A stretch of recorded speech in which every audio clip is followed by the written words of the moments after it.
તો અમદાવાદમાં મોંઘવારીનો વધુ એક માળ જોવા મળ્યો। એલપીજી ગેસ સિલિન્ડરમાં 29 રૂપિયાનો વધારો થયો। ઘરેલું બજેટ પર વધારાનો બોજ પડ્યો છે। ગૃહિણીઓમાં ભાવ વધારા સામે આક્રોશ જોવા મળ્યો। રોજિંદા ખર્ચમાં વધારો થવાની આશંકા છે। એલપીજી ભાવ ઘટાડવાની હવે માંગ મહિલાઓ કરી રહી છે। દેશભરમાં નવા દર અમલમાં આવ્યા છે।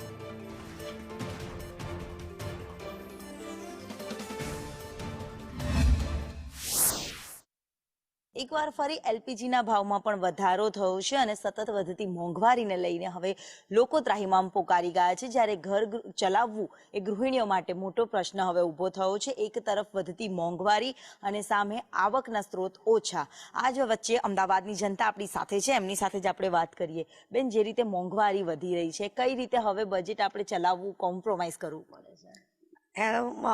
બાટલાના ભાવ બી 3 અમે હોનમાં લઈએ તો 3000, કેવી રીતે અમે 6 જણ ખાવાવાળા, અંદર ગરમીના હિસાબે અમે પંખો બી એક ઉપર ચાલુ રાખે, 25 દિવસ બાટલો ચાલે તો ન થઈ રહ્યો તો ક્યાંથી લેવા જવાનું? બાટલા માટે વિનંતી કરું, થોડો ઓછો ભાવ કરો। કેટલી હેરાનગતિ થાય, કારણ કે હવે સ્કૂલો પણ એ જ પ્રકારે ખુલી રહી છે, તો મોંઘવારી ઉપર કેટલી હવે જે સતત વધી રહી છે, ત્યારે લોકો કઈ આશા રાખી રહ્યા છે રાહત? અમારે આટલી બધી વસ્તુમાં મોંઘવારી વધે છે તો અમે અમારું બાળકનું ભવિષ્ય વિચારીએ તો બાળકના અમારે તો છેલ્લે બાળકના ભવિષ્ય ઉપર જ અસર કરવી પડશે કે અહીંયા જ અમારે ઘટાડો થશે। એમ બીજે તો આમ ક્યાંય ઘટાડો ખાવા પીવાનું કે ગમે તે વસ્તુ એમાં તો એમ કરકસર ના કરી શકીએ। હવે અમારા બાળકના ભવિષ્ય ઉપર જ અમારે ડિપેન્ડ કરવું પડશે। સ્કૂલોના, ટ્યુશનના કે પછી અન્ય લોકોના ભાડા કેટલા વધ્યા છે? એમાં હવે તો 25%, 50%, અમુકમાં 50% વધારો છે, અમુકમાં 30% વધારો છે। અને અમારે એક જણ કમાવા વાળું છે, 2 બાળક છે ને અમે 5 જણની ફેમિલી છે। અમારે બાળકના ભવિષ્ય ઉપર જ અમારે અસર થશે। ગૃહિણીઓનું બજેટ હવે કેટલું ખોરવાય છે, જે રીતે મોંઘવારી વધી રહી છે? મોંઘવારી વધી છે તો ઘરમાં ગૃહિણીઓ, બાટલાના ભાવ વધ્યા છે તો સ્ત્રીઓ ટિફિનો કરીને પણ ઘર ચલાવી શકે છે, પણ બાટલાના ભાવ વધારે હોય તો ઘર કેવી રીતે ચલાવી શકે? એમાં મારે તો કેટરિંગનો ધંધો છે, વચ્ચે તો બાટલા નહોતા મળતા તો મેં ઘર આગળ ચૂલો સળગાવીને મેં ધંધો ચાલુ રાખ્યો હતો।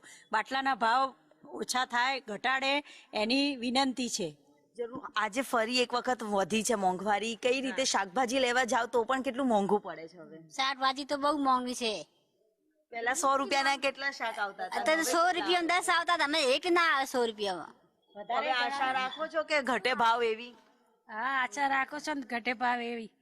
બહુ શાકભાજી મોંઘી, બીજું કરિયાણું મોંઘું, છોકરાની ફી મોંઘી, પેટ્રોલ મોંઘું, મોંઘવારી જ મોંઘવારી।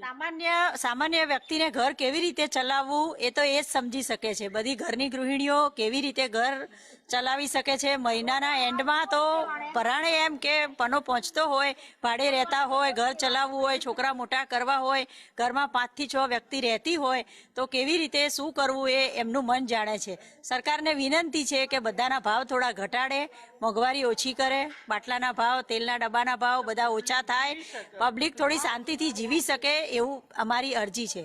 જરૂર। એટલે મહિલાઓ છે જે મોંઘવારીથી ત્રાહિમામ પોકારી ગઈ છે, કારણ કે એલપીજીના ભાવ તો ખરા જ, પરંતુ સાથે સાથે સ્કૂલ, ટ્યુશન હોય કે પછી તેમના ટેક્સી ભાડા હોય, તેને પણ વધારો જે થતો હોય છે, તેને લઈને બજેટ હવે અમદાવાદની ગૃહિણીઓના ખોરવાતા નજરે પડી રહ્યા છે। કેમેરામેન મનીષ વાણિયા સાથે દિવ્યા ચૌહાણ, સંદેશ ન્યૂઝ, અમદાવાદ।